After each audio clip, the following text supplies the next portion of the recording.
Welcome to the Hidden Treasure Podcast, episode 8 with Captain Mavis and Captain Obvious. Welcome to episode 8. Everything comes looping around. everything comes looping around in spring cycle beginnings. Yes. I actually like that in more pagan calendar. Spring is the beginning of the year and makes much more sense It than just is. begin the year in winter. What the fuck is that? So happy new year, man. Happy New Year. Happy new cycle. Very much so. And you know why this is a new cycle? In a way, it feels like maybe this is. I don't know if 8 episodes is enough to close the season. In a way, we are starting a new season. Well, I think like 8 episodes per season does make sense since we're going to be talking about the 8 circuit brain model and the 8 maps and the 8 territories and the 8 colors of chaos. I like that. So this is like the last episode of the first season. Yeah. And and as usual with the last one, it's also in a way it's already the first of the new one, because we conceived of this podcast as we were wrapping up the last Pipilotta journey. And We're wrapping up the last people of the journey. We conceived of this podcast when on the last on the last on the solstice, on the winter solstice. I mean, we had the idea before. No, we had the idea before. We were talking. We already gave it a title even before. It was already we at the had the idea, beginning. but we didn't really like decide to do it, or we kind of like realized that it was time to commit to do it on the winter solstice. And now we just had the spring equinox, and now we are on a new journey with the Pipilotta. So this will be the first episode since we started a next journey, and that's why it's ending and beginning. Yeah. It's always an ending and a beginning. Roundabout, in circles we go. We have some viewers as well. Hello, Cielo. And hello, Valeria, something like that. I can't see the name anymore. Nice. Yeah, hello. Hi. So we just had the Venus Kazimi as well. When Venus itself is like conjunct the sun, so like on the sun. And this was yesterday when we launched the journey. How is that relevant to you?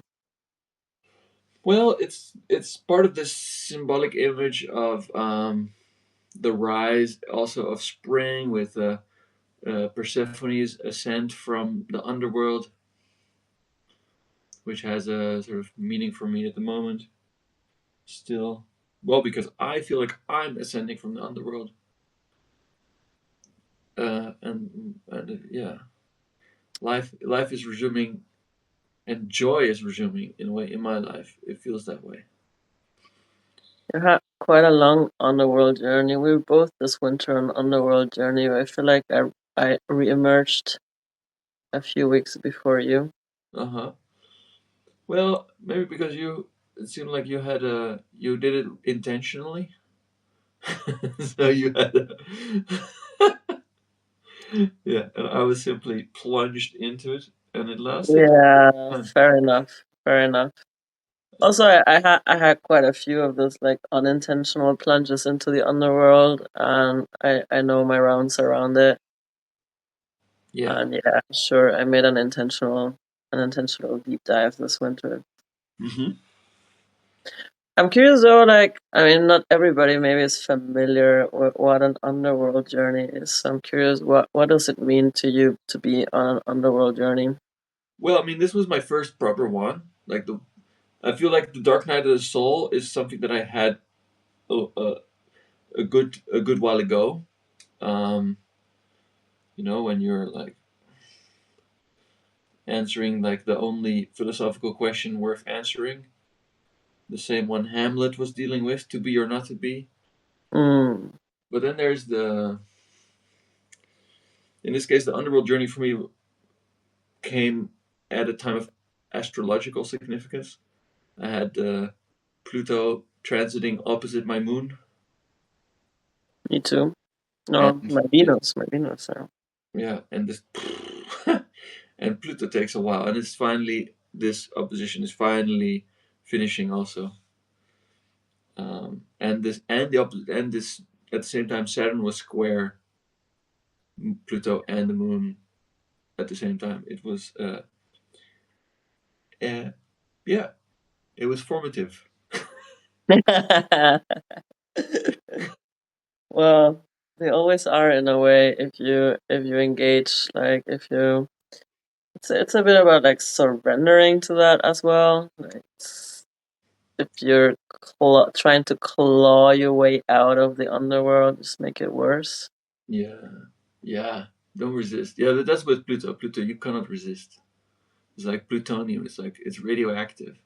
You can. There's so very little that you can place in between you and this radioactive energy that will protect you. It's like no, no, no. It's gonna scramble your structures.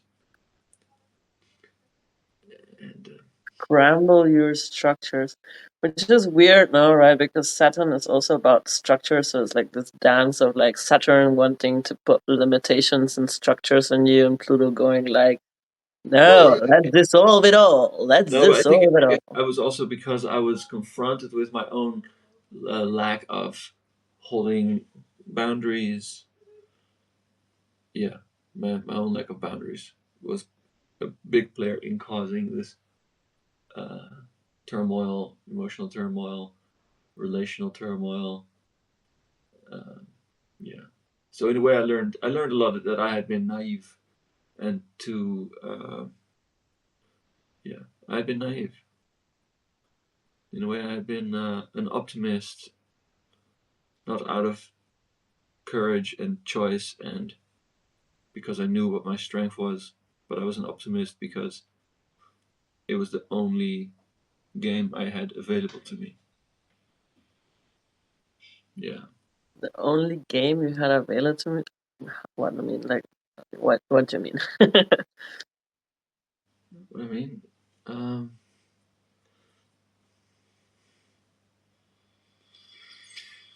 in a way, I was too dependent on circumstances. Like if everything is going smoothly, then I felt good. If everything was going bad, then I felt bad. And then my hack to get out of feeling bad was to be optimistic, so that things would start flowing smoothly again, even though I was feeling bad, so that I could feel good again. Um, So like investment in pronoia, like yeah. conscious investment in pronoia. Uh huh. And yeah, sometimes it works, but when it doesn't work, you Uh, uh, you end up worse off than you were. And I yeah. feel like now it's fun. Like, and this is again like it's a cycle is coming back. It's like, hey, now we get another spring. I feel energy, but I do feel like, okay, but I'm more careful. I'm more cautious, and I'm also in a way stronger.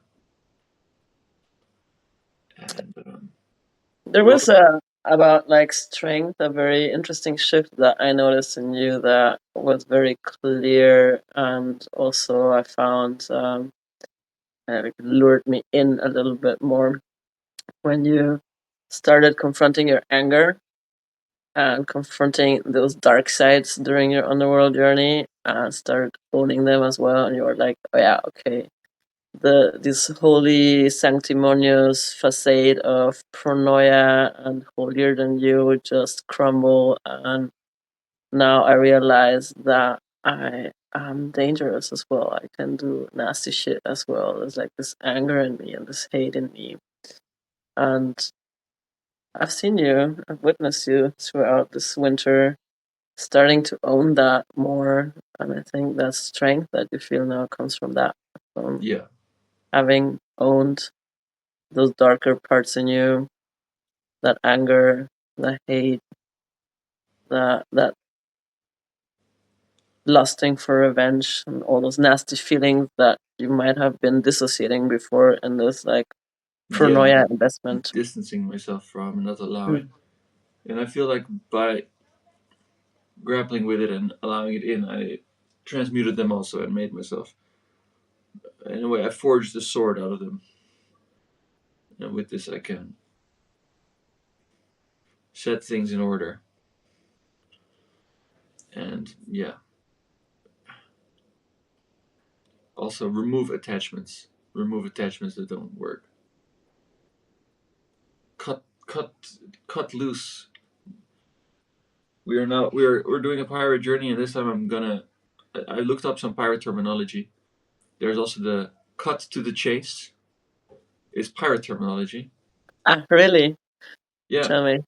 So you have the rigging for the sails, right? You have the sails on the rope, and if you were like, oh, it's time to put the sails up. It's time to put the sails because we're gonna go sailing, and you have to kind of untie this rope and so that the sail can fall.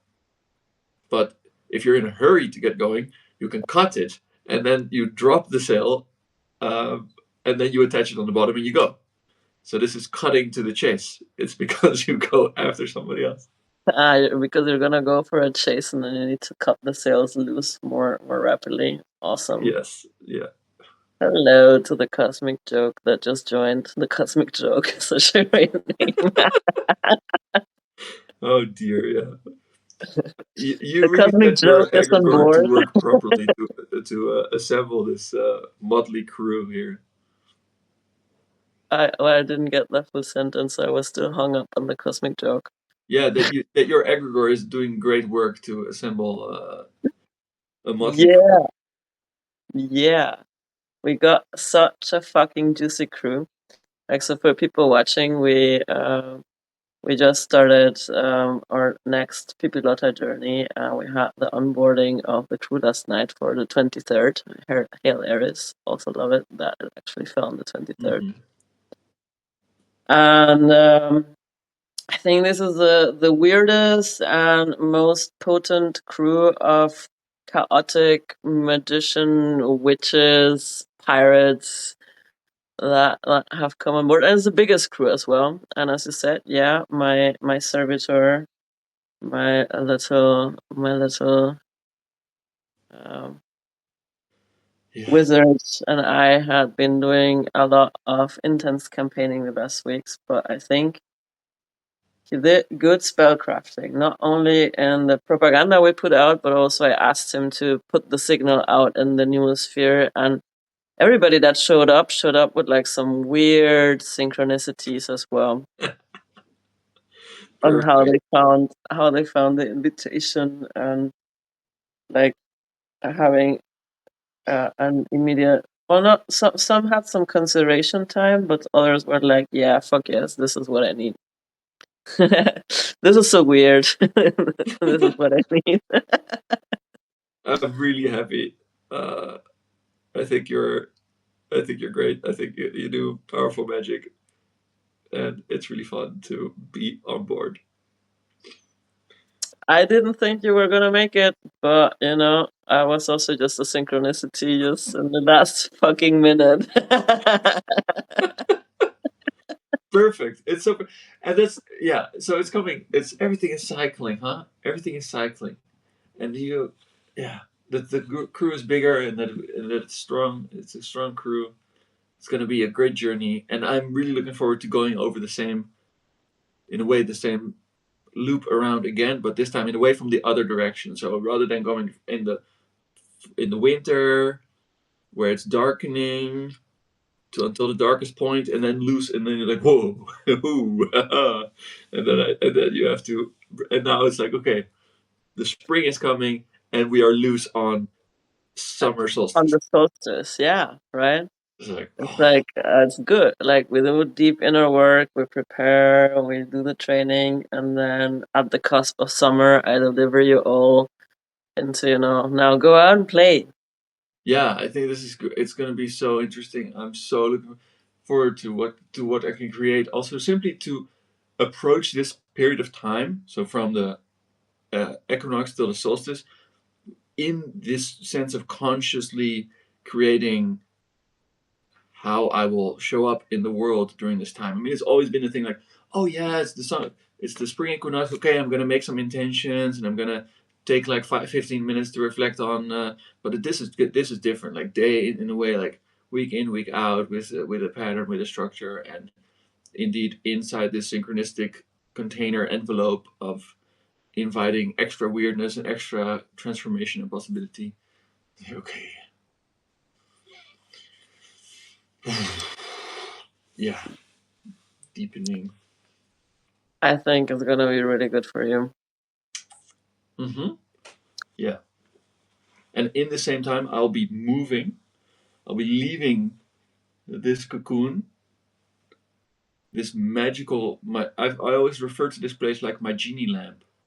And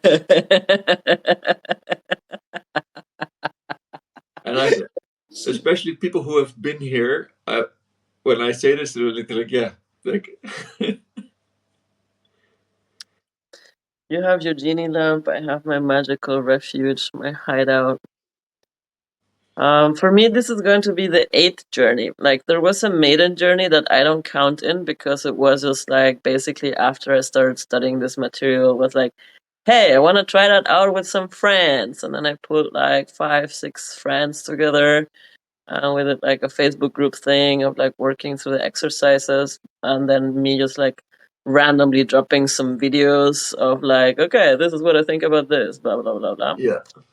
But it's the 8th of the journeys that where I had like a landing page and an invitation, and where there was like this idea of the ship already emerging.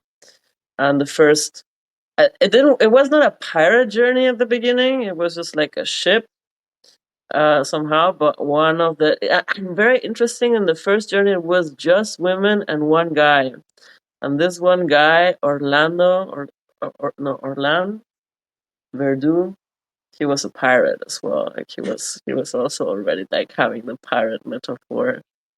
Yeah, so he christened the ship as a pirate ship actually. Leave it up to the one man to plant the seed.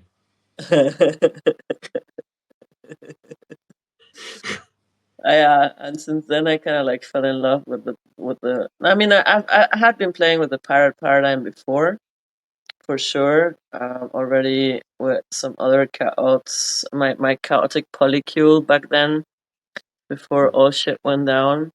We also played with the pirate paradigm, so it was Yeah. like, yeah, Captain Havoc. Yeah.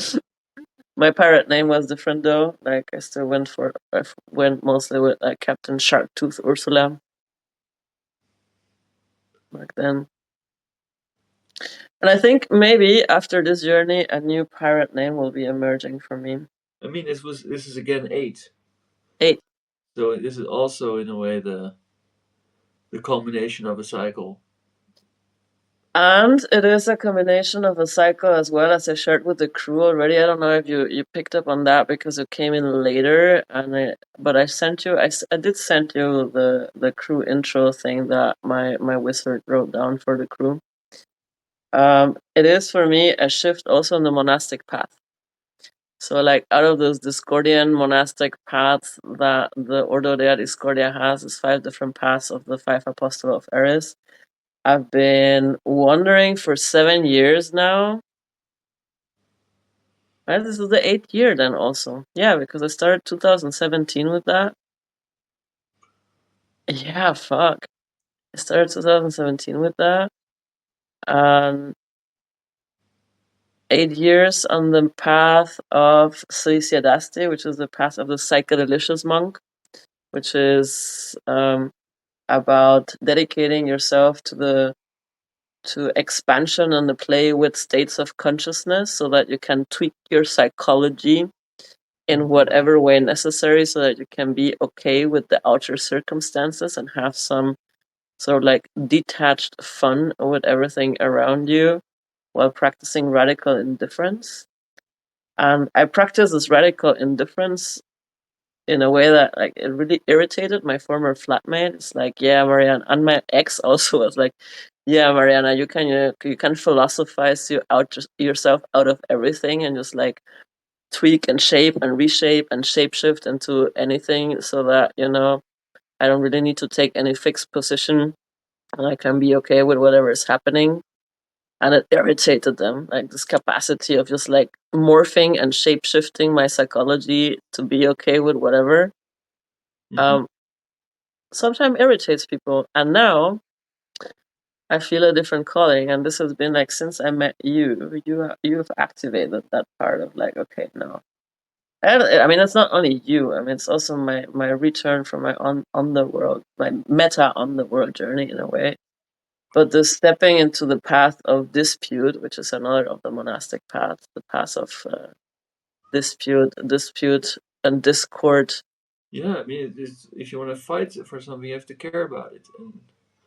And as you were You can describing be it, radically indifferent, right? And it's yeah, like, I as mean, you were what is describing this happening path, I in was the like, world, it can't be indifferent anymore to what's happening.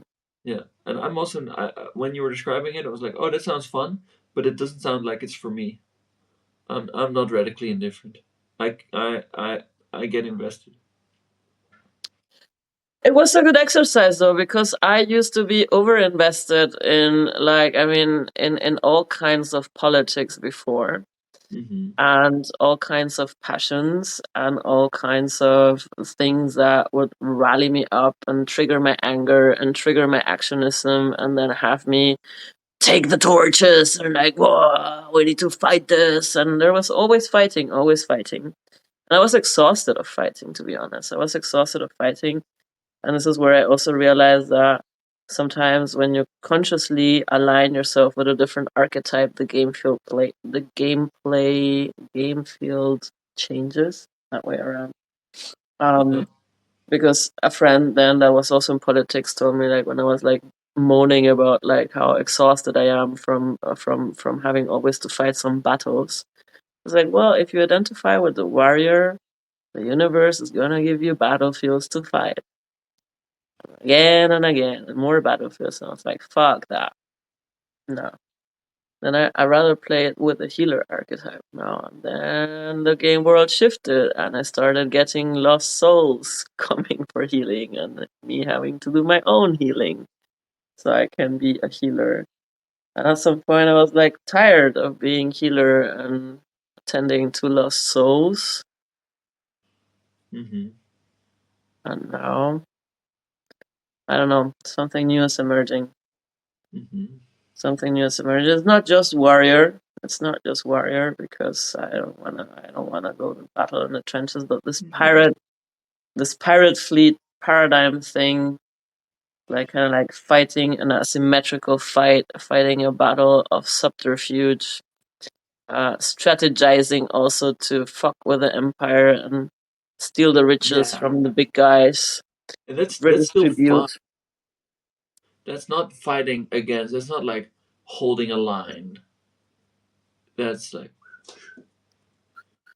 finding fun quests, exploring like where are the weak spots, where are the the inconsistencies that you can point out in a way that is inspiring. Because this is in a way it's psychedelic. It's still psychedelic. It's it facilitates expansion of consciousness if you can make fun of something that seems overpowering. If you can laugh in the face of, yeah, if you can find a good way to laugh, like not just because you're mad, but because you actually Yeah, found how silly something is. Something well, that's like critically not fun. mad in the sense of enraged, but mad enough to mad enough to take it on Yeah, somehow, yeah, man and enough to go take fuck it on. around. Yeah, Yeah, it's yeah. another kind of madness. But yeah, no. I think this 8 years of practicing the path of the psychodelicious monk of cultivating radical indifference and like tending to my own garden has brought me more inner peace. I mean, I see what's happening in the world, and I see all the shit show, and it doesn't get me enraged anymore. It's not that rage of like, this is injustice and I need to fight Hmm. injustice. It's just like, man, this is nafu, situation normal, all fucked up. So like, so shit is going down, shit is getting weird. Laugh at the cosmic joke, because I mean, how long have you sensed that shit is gonna go down in this magnitude? I remember of this magnitude. I don't think I was. I mean, for a while, but the first time I realized that I would live to see shit go down, I was 12. Um, yeah, but that it would have this magnitude. I mean, let's say this amplitude. I wouldn't say the direction. I wouldn't say that I would predict how, but the intensity with which it's Yeah. happening. Yeah, for a long time, at least It was, maybe 10 years. yeah, it was also more for me like this lingering feeling of like something intense is gonna happen in my midlife Yeah, time, and I don't know what it's gonna be, but it's gonna be intense and it's gonna be weird, and somehow I'm gonna be called to play a role in that. yeah. Um, Hmm.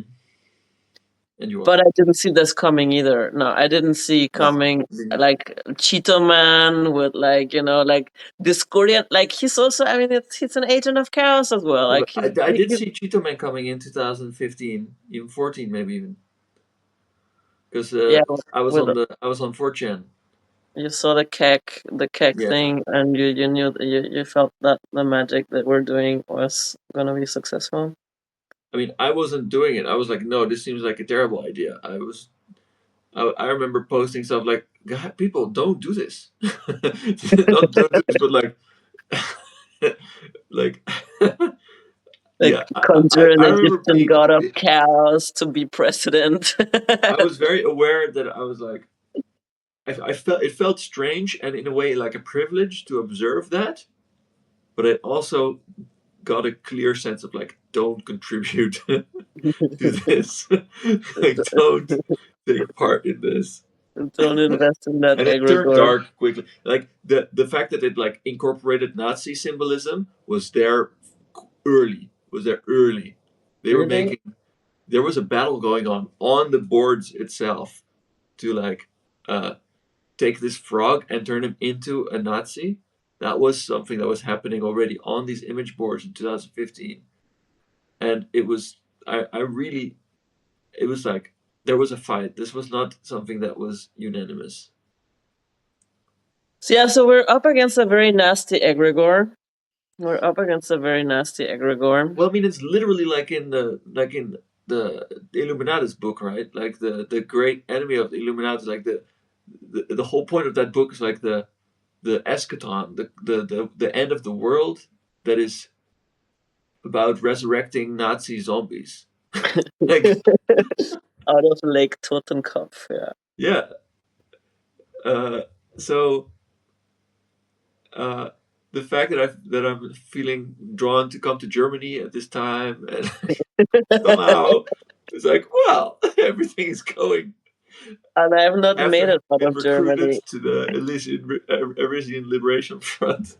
It's like, Well, we, we, okay. we are recruiting. We are recruiting. Like, it was funny yesterday that one of the recruits was like, because you didn't get that part, but I talked in my intro when I was doing the story setting. I talked about the storm that's coming and how this expedition is shifting from me from this like more light-hearted research expedition to like, no, this is a training expedition now. Like we need to get the weirdos need to turn pro. Like we really Yeah. need to get our shit bearing, and we need to prepare for the storm is coming.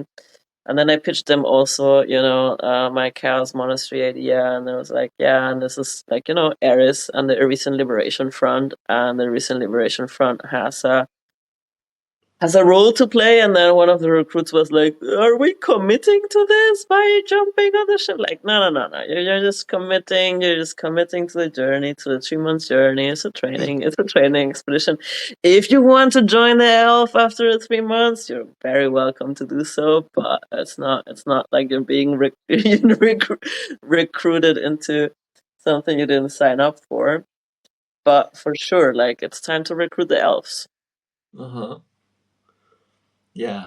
I mean, I do feel somehow that Robert Anton Wilson is just required reading for people at this point if they want to have agency and yeah, authorship of their own role to play in this time frame. Yeah. Because in a way, it's too confusing otherwise. Yes.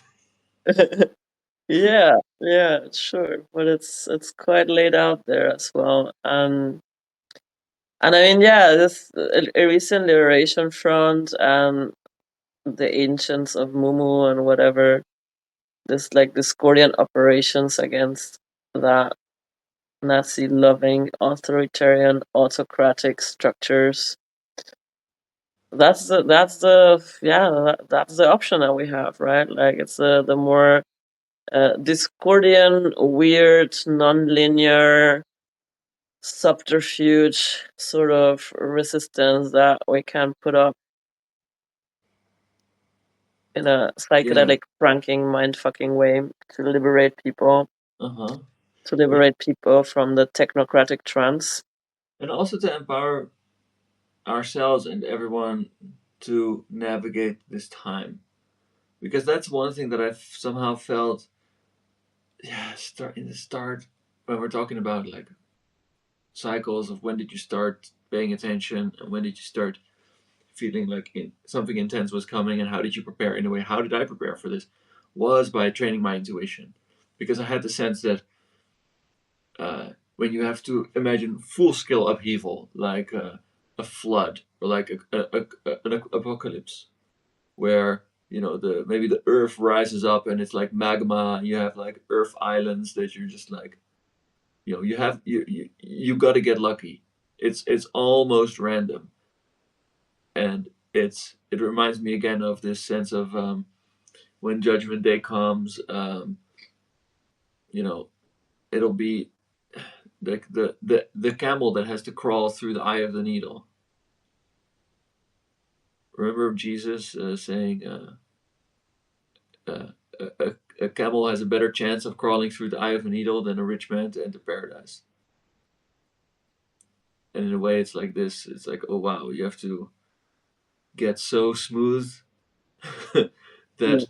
when when all hell breaks loose, you can simply put one foot in front of the other, and the earth will rise to meet you as you like walk off the edge. That you just have, yeah, you just have to cultivate the right attitude in a way to completely, in a way, like Jesus walking on water. You have to walk like that with the complete confidence that, yeah, I know. Uh, Trusting the synchronicities, that the yeah, synchronicities will arise and meet you. exactly, exactly. And I am noticing that this happens as long as you remain sort of in what you need to do. So if you're a painter, you paint. If you're a musician, you make music. But you also take care of yourself. You clean your room. You exercise. You breathe right. You eat right. These are important things. And you be kind. Don't create unnecessary negative attachments. Also important. And also don't get distracted. Like I feel like when I get distracted, when I get sucked in, video games or binge watching series, then I can miss my opportunities. Those are the things that cause me to miss my opportunities. But Welcome to the Crone one, and Leaving Art School is back. Hello, matey. hello. We missed you last Monday. He's back. Oh yeah, so you wanted to say something. You were pitching something earlier about like spotting the signs and moving with synchronicity. I think you're Yeah, much better on that. I've gotten the feedback that rather in my container and on the Pipilota, I create a vortex for synchronicity. This is what like some of the pirates have been said that synchronicities seem to abound and condensate when people join this journey. Mm-hmm. And I mean, I do spot. I mean, meeting you was definitely a massive synchronicity moment. But I think that mostly I do still have this like strong-willed. I have a plan. I am the magician, Yeah. and I'm gonna manufacture the synchronicities. But it's more like I'm gonna force my will.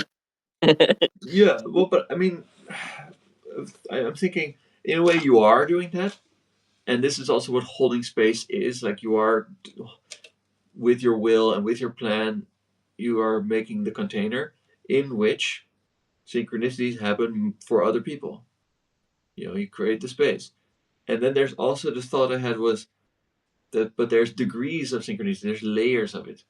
At some point, you get so used to it that you don't even register some things as synchronicity anymore. You're just like, oh, this is just how it works. And it's only when something is like, yeah. So there's just the flow. You're like, oh, but that's just the flow. It's not really a synchronicity. It's simply how things go. And then on top of that, you can have like, okay, really, really great timing, things that happen, plus a deja vu feeling. Then you're like, oh wow, this I call a synchronicity. But if you're in a way just arriving to this path and to this awareness, it's like, oh wow, you enter into the flow, and that's already like, oh, this is synchronicity, you know. But there's like, in a way, degrees of it. Deja vu. Yeah. I had a moment of deja vu also on Saturday with I had my first trip sitting client, paid trip sitting client, and he was sharing something or like was looking for a thing to connect his phone, and I really exactly that scene like where he tells me like, where can I put on this phone, this charger? Can I use a USB stick or do you have like a thingy? Fuck, okay, this is synchronicity. And that's been happening a lot as well. I mean, I made the decision at some point, like, yeah, I'm gonna offer trip sitting, and I've Mm-hmm. not advertised it at all. And then just like for some weeks now, people have been just coming out of the woodwork and asking if I do that and if I would do that for them. And Right. I think this is like the higher octave of your healer, but also like the healer in the psychonautic role. cosmic customer care Yeah, where they come agent. together, it's like, yeah, it's no longer about lost souls. It's about self-actualization. You gave me a new title there the other day. That's self-actualization doula. Yeah, yeah. This is great. The eight is like the one that in the tarot you have the eight sign, the lemniscat floating above the magician, and the strength card. Mm. But in the Crawley Tarot, also the two of discs is this like the eight, the Ouroboros snake. We've been missing you too, living art school. Hmm. We've been missing you too in this Monday transmissions. So yeah, the cycles of eight beginnings and endings is 8 years of Shishirasti path, and now stepping into a path of more active dispute against the system, warrior monk style. Yeah, in a Eight way. journeys on the Pipilota, eight episodes of this podcast, eight circuits that we're gonna be talking about, eight colors of magic. A lot of eights popping up right now. Wow. Yeah, but the eighth circuit is also where the veil is thinnest, Yeah. Yeah. and it's the place of death and dreams. You mentioned storm cloud dreams. I had a storm cloud dream. I had a dream about The same day. We both had on the same day the storm clouds. I think I had it on the next day. Hmm. But I remember that their storm clouds were gathering where I was, and I had a sense of, oh, a lot of water is falling. I'm going to collect this water and use it to whoosh, wash away obstructions and barricades, and use it to overcome, um, in a way, the force through the power of nature. And I simply went up like this, with like a cupping hands up like that to collect it. And it was Hmm. kind of a symbolic act. I was just standing there like this to, in a way, welcome the water, welcome the rain, and to symbolize, like, hey, this is my. Is I realize this is like a meme. I'm going to do this as a meme, um, because I had a intuition that all this water was going to collect, and then it would be able to be released and wash this thing away. And by being the first to, like, act something out to bring awareness to that happening, it would help later on when things would happen, that it would be like, oh, he was that guy who was like the first with his hands up, so that I would gain some credibility for future shenanigans. And then monkey see, monkey do. Right, exactly. So this was like giving me a little bit of a. Yeah, It's well, like if did have the sensation already since meeting you as well that you are going to be also somebody that is going to take a leadership position in this. Somebody that others will follow example. I mean,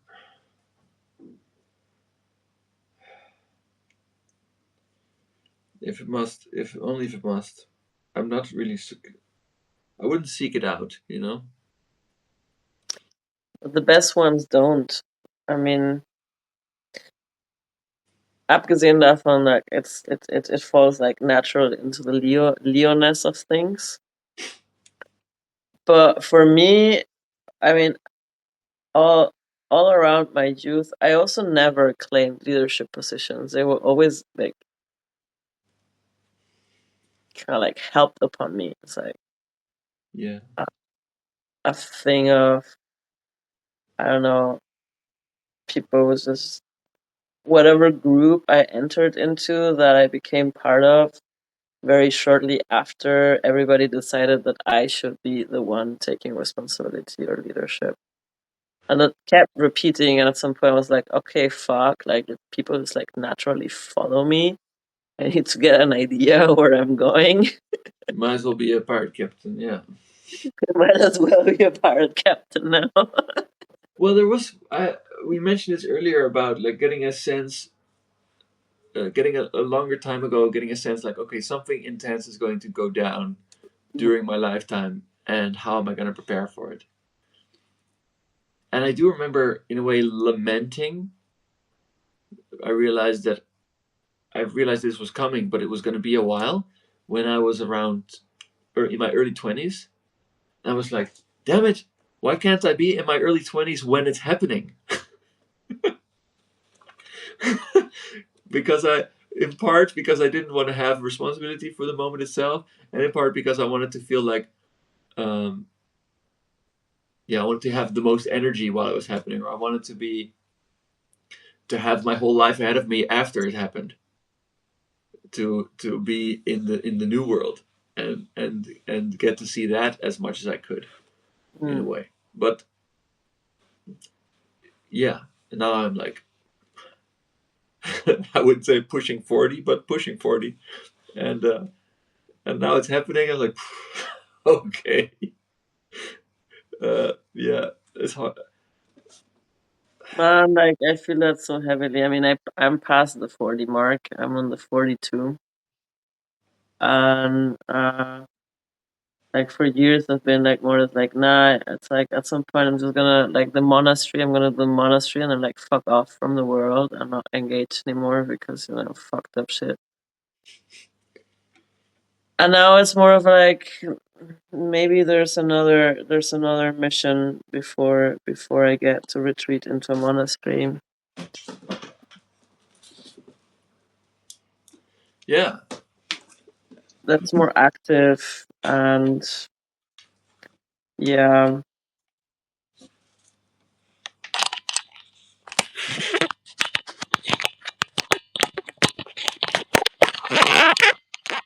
Hold on. Ow. I had to plug in. So, um, there So we are. yeah, cycles of 8 and cycles of 7 as well. There's also something about the cycles of 7, like the 42, Uh-huh. the 35, and the 42. And I just remembered, astrologically, there's also a cycle of 8 coming right now that I forgot what it was, but it's worth to look into. Something happening every 8 years and every 16 years. So I think we are even onto something with this 8 cycle that we don't even know what it is. It's not just our personal life that is like this right now. Well, uh, yeah. I've been looping on the 8 now for years, so 8 circuits, 8 colors of magic, 8 rounds on the PP Dota, 8 years of Sri Siddhasti. I think we're approaching. So well, speaking of 8, it's also wrapping up. Let's approach the end. We are 45 minutes. Um, So what are the signs that I'm not seeing that you said? How can I get more attuned to follow the signs? That was that was the thing you wanted to show me. oh well, it's just yeah. So there's things cycle around, and in some elements repeat, and some elements evolve, and Mm-hmm. some elements devolve perhaps if you've let something slack. Um, and where you see growth, new lessons open up, and in a way, service. I remember that on your last journey, you started with the intention of expanding your capacity for service, and I feel that you have expanded your capacity for service, and there's a literal manifestation of that is in that the crew is larger than it used to be. Yeah, and also more advanced. I think like the previous crews were a lot more of the lost soul kind Variety. of archetype, and we have still some of those that are struggling and are in the midst of the storm and are using this journey to reconfigure themselves. But there's also quite a bunch of very potent magicians and witches that are very well in their power and just joined because it's like, yeah, I the mean, both subs. can be true at the same time. Like, Yeah, I mean, I had this last cycle around. I was on the lowest point in a way in my life for a long time. So it was. I wonder how in order to go up into the heavens, we have to go down into the dirt. I wonder how high I'm gonna launch this year. and Pero Ali also used to say, in order to fly high, you need to plant your feet firmly on the ground. And I think that is one of the quotes that stuck with me the most as well, and why I termed the course at the beginning like the Balance Psychonautics quest. because that was my experience as well. I've been like dabbling with magic and psychedelics, and then all shit broke loose. And the last years have been a lot about doing the groundwork, coming back to doing the fucking groundwork, doing the circuit two work, cleaning up my emotional shit, owning the shit, revamping my whole social navigation game, taking a new path, reconstructing identities. Now the work that's on the ground left for me to do is to take care of my body, get my body back into fighting shape, increase my vitality, my energy, and also my capacity for play. And I set the same intention again of Mm-hmm. serving the crew to the best of my capacity and expanding my capacity to serve. But at the same time, another intention for me this year is to get really fucking ripped. Really go back into training and weightlifting, and at some point also some form of martial arts training, because I feel like, even though if we're not back into the trenches and taking the fight to the line, I think it still needs to anchor, to fucking properly anchor in a strong and healthy body. Mm-hmm. Yeah, It's because I mean, crucial. even though s- skirmishes can still not be ruled out entirely. Yeah, Nazi zombies, huh? I mean, we, we went over the topic of Nazi ideology before, and I really think that there's a meme that touches on this when people say, when you scratch a liberal, a fascist bleeds. Like liberalism is only skin deep because liberalism is just the pleasant face for fascism underneath. Um, but in a way, for me, fascism is only skin deep because underneath is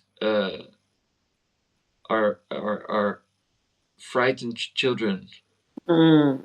who are not supported and who have their needs go unmet, and they get And they freak out in the face of uncertainty and rapid change and things moving fast, and and then then they they call get for the handed strongman. this convenient outer shell of, oh, we just harden up and get get violent and unpleasant. Yeah, it's exactly. It's the fear. It's the fears that. So this is for me. It's not really. I don't think that people are genuinely like to the core convinced that this is right. I think that people can. They That want people can. security. They want security. They Yeah, and want I think there's. control. Yeah, well, but why? Are these core needs? Are those real? Like they want this because they want it, or do they want it because they believe that it will help them avoid the pain they fear? And I feel like there is a capacity to tap into much deeper desires and needs and beliefs and feelings. I think that one of the things that make death cults, which fascism is one, Hmm. so tempting is when you have nothing to live for, or when the thing that you have to live for is hollow. And yeah, our culture has been missing that connection and joy and aliveness and vitality, um, and, and this, yeah, in a way, all the things that get reawoken through psychedelics, these have been missing. And for me, I think Terence McKenna has been my teacher and my beacon of sanity. Which is uh, for better or worse, of course. But I would say for better because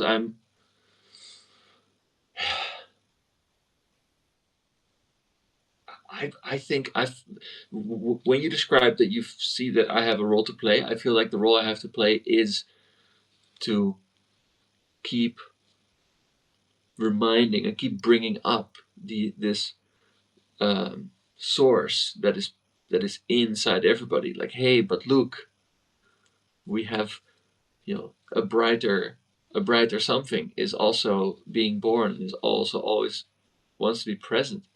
That is in a way goes much further back, is much more ancient than the relatively recent fears of isolation and lack and selfishness. These And are also the capacity to keep laughing and keep playing and keep experiencing joy, even in the eye of the storm, even when shit is going down into gloom and doom. Like maintaining that capacity and that freedom for just like wonder and joy and play and aliveness, right? This is what is going to be actually revolutionary. right. So that's why it's nice to be on a springtime journey. Yeah, The stakes are high, but we're still gonna play the game, and I'm looking forward to it. I'm really excited about this crew, yeah, and I'm really excited about also doing the work because every time on the Pipilata, I also need to do my work and I need to do the level ups, and I feel like this time I need to take my own work even more seriously, not only just being in service to the crew, but also being I more think serious more. about my own training and my own work because big Your waves are coming. and you shared with me your co-star like reading or guiding notes from the day of the launch or from yesterday, No, this was from today. from today, and I felt like, yeah, they are pointing out at this sort of taking a little bit of a step back and really being more the captain and less the chaplain of the journey. More the captain than the chaplain. Yeah, to like keep a bit more of a keep a little bit of a distance in a way, like Just to stay, let the quartermaster do more work. yeah, stay mission oriented. Yeah, and that it's all that's a lot about, yeah, you do your work and share the tips. Like, in a way, you take your own medicine and you share how you're doing that and share what are the key things that you've learned over your time of working with the 8 circuit brain model for each circuit. It's like really, in a way, this, yeah, Like take more time to distill the medicine and serve it more distilled, yeah, and allow the quartermaster to be more active in taking care of the crew. yeah. What's your role gonna be on the ship? Like we're gonna present some other roles, and you had a very specific role in the last crew, which I think not properly disbanded you from because the moment where I did, you called me off, you called me out like Captain. That's not the right time Oh, to yeah. release that commitment because I wanted to smoke some pot, and then we did Because I never think do it that. was also because it was somehow it was a moment where it was convenient for you to not have me there as this. You're like, oh yeah, you're fired, basically. I was You're like, fired now. ah. But it was also the solstice. It was the end of the solstice. It was actually the right moment to also relieve you from that, but you wouldn't have it. So you're still my insoup. And you've been acting in a way also still over all winter my insoup because I've Uh, been giving you my reports of my progress and you've been letting them uncommented and you've been giving me shadow feedback. and you did warn the crew to off board because you were taking the ship on a underworld journey, and I do feel like I was keel hauled like a barnacle through the underworld for a good while. Did you not jump when I told you to I jump? think I jumped, but But because but maybe there was somehow I felt as I jumped there was this green rope behind me going. well you left your butterfly here, your firefly here. Yeah, exactly. I think I got the and I had the green rope that eventually like.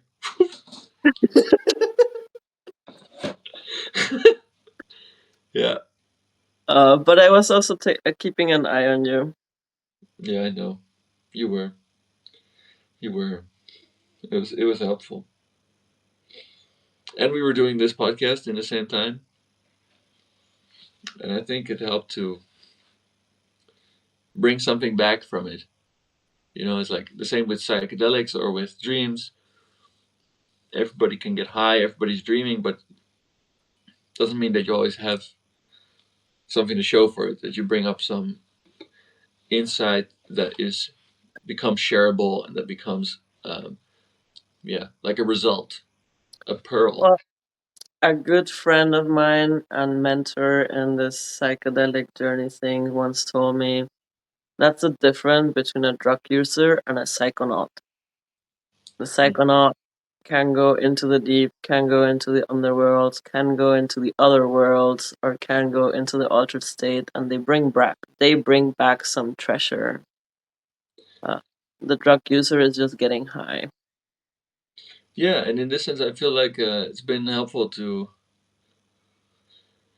do this podcast with you and um, have it as an anchor and a touchstone moment in a way, not to just, yeah, not to just be in the underworld, but to process it consciously and, yeah. So in a way, I'm getting excited about now. We go the other direction towards the days get longer, and what if I get into the overworld after? Like, what if I go into a Well, bliss journey for 6 months after? yeah, well, you need to do the groundwork in the next 4, 5, 6 weeks that we're going to the lower circuits to really hit that groundwork. And if you have a solid grounding, my friend, you can take off into the summertime into. Excellent. I think the main moment will be on the dance floor at sci-fi.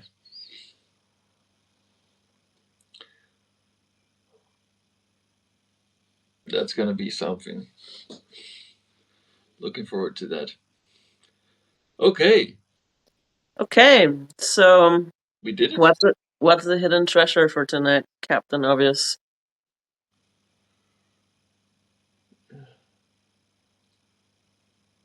Maybe just that. Like everything comes in cycles. After the underworld journey comes perhaps the overworld journey, and just in time because showing that you can find and create joy together by taking your inner personal work seriously and sharing it and making it a communal act. We kind of take back the reins of life as a spiritual journey, and this presents a framework for where to go from here, because we are collectively, humanity is coming in like also an ending and beginning cycle, and it needs a seed it needs a starting point, it needs a, and in a way we are taking, by doing the inner work, we're doing the Ram Dass thing. you know all I can do for you is to work on myself, and all you can do for me is to work on yourself. And by doing that inner work and sharing our, sharing our hidden treasures from our inner journey, we contribute something to that collective evolution. And the fact that it gives us now the chance to be excited and looking forward and looking up at a time when so many people seem to be scared and, like, yeah, stuck with the Fnords. It's like, yeah, we. Do you see them? Do you see them? Do you see them? So yeah, that's the hidden treasure here. Is that the work, especially the hidden treasure here is simply underworld journeys pay off. On the world journeys fucking pay off. Indeed, they do. Yeah. Do them in winter. It's good to do them in winter. Come Yeah. back in Yeah. spring, emerge like Because Persephone from the underworld. you need to go deep down in order to get your roots deep down if you want to extend your branches and your leaves Mhm. and your flowers into the heavens. And if you want to withstand the storm, Oof, oof. And the storm is deep root, brewing. deep roots, deep roots. Do the work. Do the work. And And support the yeah, others. support Because the a other. forest is a much better place to be in a storm than as a single tree. Yeah, and a crew, And a crew. So and yeah. a crew. So you're doing it like this journey of taking responsibility to cultivate the depth, resilience, and expansion of those around you. That is, what if the real monastery was the friends we made along the way?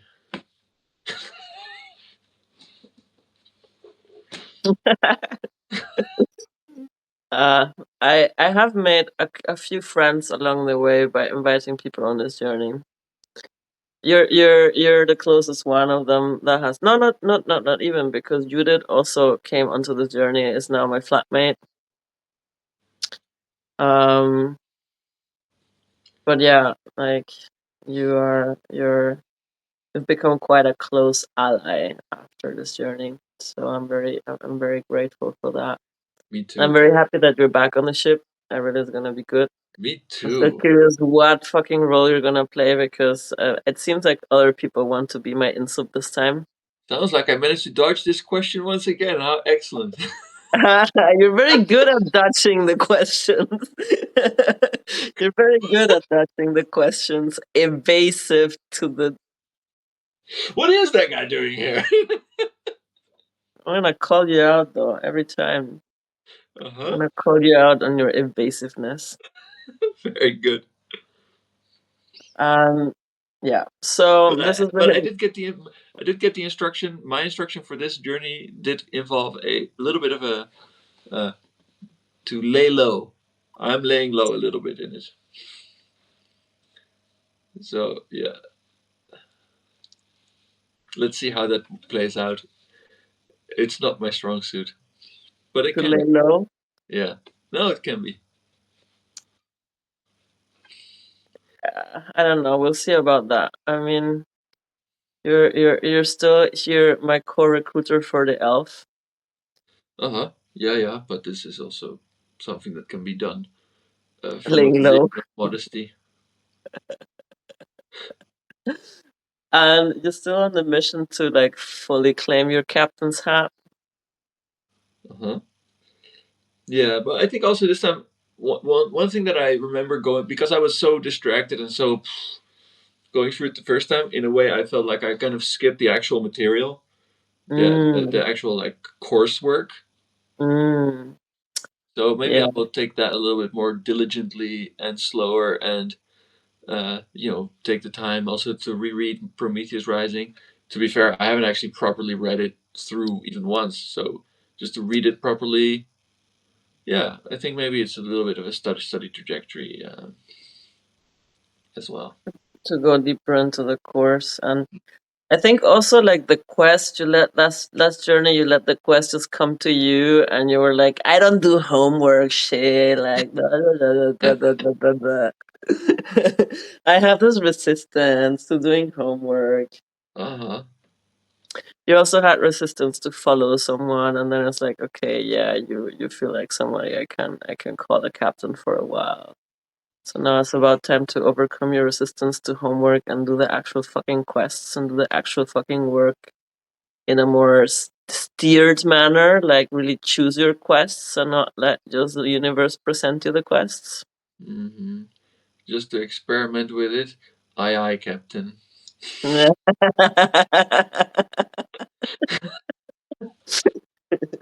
Whatever you say, Captain. Whatever you say, don't salute though. This is not the U.S. Navy.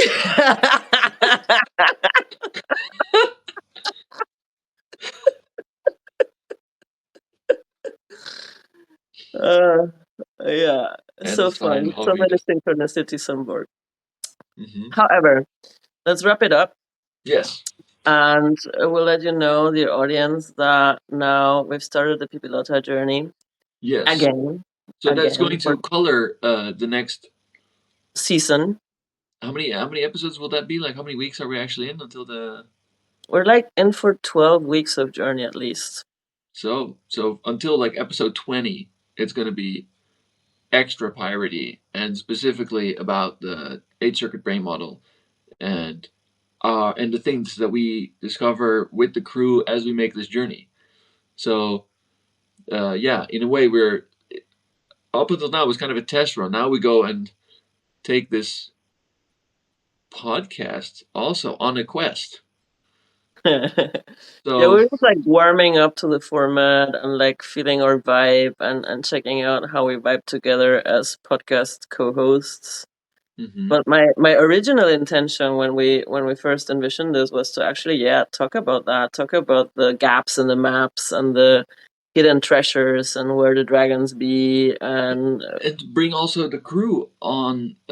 on to talk about it. So we might this season we might see more guest appearances and yeah, a little bit more concrete going into clear teams. So if you're into that, if you would like to see us riff slightly less and be a little bit more focused, yeah, stay tuned. We are in for a ride, and it will be somehow very personal, very communal, but also touch on The maps, broader the circuits, and the planetary and territories. cosmic, the way everything overlaps. The personal is political, and the personal is everywhere. It's a fractal. And since we're both back from our underworld journeys and now more attuned to the mission ahead, yeah, you can expect a little bit more focus on our transmission while still keeping the raw aliveness of the conversational flow We can that only we. hope. Well, we're still not gonna script it. I mean, we're gonna have some topics, but we're Yeah, no, I still. know. It was just a joke, but All we're right, gonna have topics. we're gonna have Oh, topics. that does sound like homework. I think I have some growing to do here.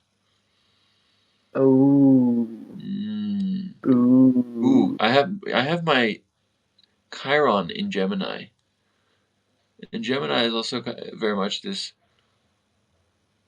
um, sign of intellectual exploration, and yeah, in a way, it's a sign of homework. To me, it's kind of the sign of homework. So for me, maybe doing my homework is healing. Homework is healing at this point for me. So maybe I should just take that. Take that. Take that a bit more seriously, the homework. Mm. And maybe that's why I have to, in a way, lay low and not really have a role because I always use having a role to play as an excuse to get out of homework. Ooh, Oh, ooh. I'm already the captain's in soup. I don't have to do my quests. Yeah, that sounds like goblin nonsense if ever I heard it.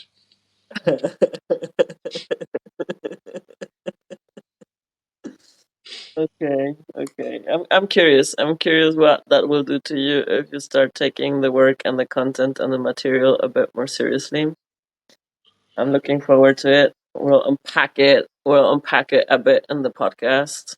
Yeah, and I, I'm gonna. I imagine that in the process we will also, because it's the end of the cycle and a new one, I envision or I predict, how it goes when you say a prediction to people that it impacts. I predict that you already said that you were going to re-record things, Mhm. like that you were going to rewrite it and re-record it, and I think this journey will really um, provide in a way the push and the impulse and the incentive to do that. Well, I think, yeah, yeah, yeah. But also what I have in plan with the Substack publication, right? Because I plan to yeah, make posts about the single maps. I'm gonna start also with the that's what I thought. I don't know yet, but I'm gonna start with the balance maybe, and then go deeper into the maps, and then like zoom ins of the maps and stuff like that, so that there's really an intention to rework the material, and maybe before I re-record the videos, I need to really sit down and do some new writing Yeah, to like yeah, actually order my thoughts. And this is again the quest scrolls were the first thing I wrote like 4 years ago, and they need a massive override. And just like I've learned so much after 8 years, 8 years, not 8 journeys, 4 years, twice a year I do these journeys. hmm So 8 journeys, and of course my understanding of these territories and understanding of the circuits and understanding of the color magic has changed and deepened. So yeah, I need to sit down and do some writing, and after I've done the writing, I can like maybe record the material to be also a bit more snappy and more succinct and more modular. Because to be honest, I mean, you called me out on that as well, that some of the videos were like info dumpy, and they were for sure, because I also recorded them in a time where I was separating from my partner and I was dissociating from my own pain into creative output, like manic creative output. I was recording, I was doing presentations. These presentations for the 5 videos per week. I'm doing them in English first, and I spent like a day or 1.5 day just clicking the presentations and then recording them in English and translating them into German and recording them again in German. So I did like 10 videos a week. yeah. So the Plus the presentations. You can imagine, like, of course it was my brain info dumping. yeah, yeah, it was. But I think, and now also with the Substack, you've been kind of learning new ways to present your points of view. Um, and I think there's a, yeah, we're in for an overhaul also of the workflow in that, and I'm looking forward to see it. Um, yeah, so and maybe already unsub time to have like tried to, like, I know that AI is interesting with it, but I am allergic to slop, and it can be difficult to, it can be tricky to, but at the same time I think it's very important to use AI to kind of especially when you've been cultivating one specifically the way you have been, that it can be interesting to have it read the material and like give feedback and change things. I don't know. Well, I plan to like the posts that I'm gonna do on my personal blog to do them without the AI completely, just like write my own Yeah. thing, like very raw stuff. But the things that I write for the Chaos Compass, the like the teachings and the stuff, what I've been doing is that I ask it to prompt me, like Mm-hmm. to structure 5 points, and then prompt me, and then I go down to writing, and then I ask it to give me some reviews and propose some edits, and then I take some edits from it, but I don't let it write it. Yeah, Yeah. that. Yeah, it's a very good way to do it. Um,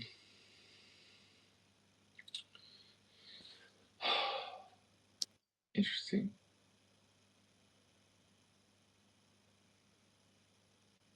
I let it tell me like what works, what's not working, and then yeah, I ask it to give me some suggestions for landing the punches better, Mm-hmm. for making the flow a bit more readable, something like that. So like I use it as my editor, as I would like. I mean, Fair yeah. enough. So Yeah, no, as I mean, I remember because also this, you also use it to cut the short videos of the podcast afterwards yeah, because we get the transcript. yeah. Okay, well, That's it for tonight. I would say. Yeah, let's wrap yeah, it up. So a lot of good stuff coming in the next season. We yeah, have the next season of the Hidden Treasure. We have the next season also of the Cosmic Customer Care. It's gonna happen May 5th. So there is a lot of endings and a lot of new beginnings. So this is the end of season 1, the 8th episode.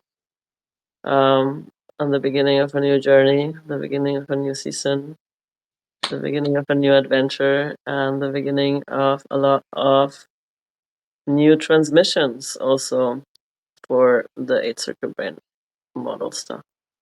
Yeah. So, see you next week for the. Yeah, see you next week, you, and also the audience. Hi. See you all next week for another episode of the season two of the Hidden Treasures, where we are going on another Pupilota quest. Oh dear. Oh Oh dear. dear. What did you get yourself into again? I really yeah. Oh dear. Oh dear. But it will be great. It will be good. Yeah. And I love that you're back on board and that we can do this together and that we're in this exploratory podcasting journey together as well. Uh-huh. So Yes, indeed. looking forward to it. Good night, Captain Obvious. Good night, Bye, audience. guys. See See you around. you.